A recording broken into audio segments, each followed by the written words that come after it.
Good morning, everybody. It is Alistair, aka That Pesky Social Worker, coming to you again, finally, in a different place, as you can tell. So this is my new slash old backyard. As some of you may or may not know, I moved from Maine back to Virginia, and I went from living in rural Maine in the middle of nowhere to the middle of Richmond. So obviously, very different soundscape, very different environment. I also have a yard now, which is very exciting for me, but also for Grace. And I say now, but actually, where I'm living is somewhere that I used to live a couple of years ago, actually. So this is again new slash old home. Um, I wanted to take time to stick my head in and say hey, because I know that it's been a very long time since I've posted, and I kind of wanted to talk about why. So, the move in and of itself was harrowing at a couple different points.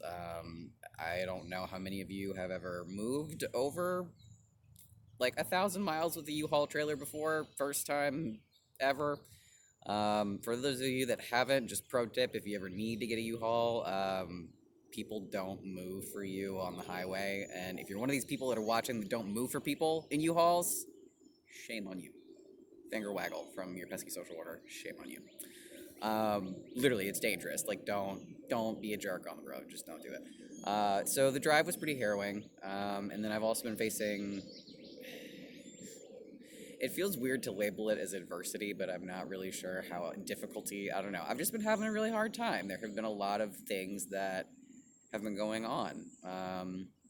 I moved. I am no longer a medical social worker, but a patient that I was very close with and actually was the closest with, I think, out of everybody that I worked with, actually died 2 days ago.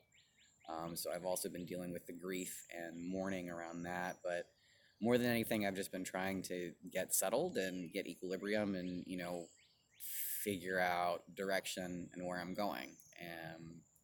And in that process, I sort of realized that I'm sitting on a skill set and a topic that I haven't really discussed much.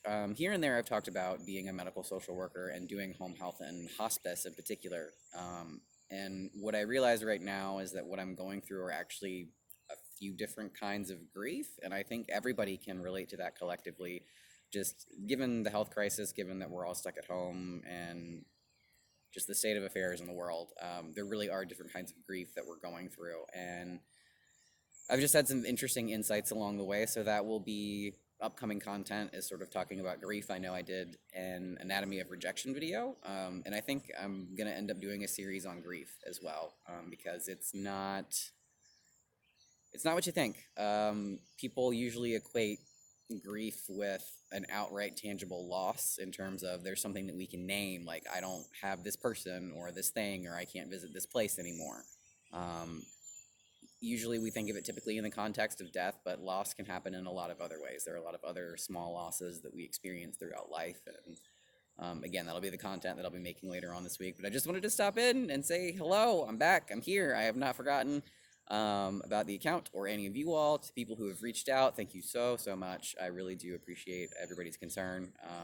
I'm still here. I have not forgotten. I look forward to making more content, bringing you more videos, getting re-engaged. I hope everybody is doing super well, and I will see you tomorrow morning. Bye.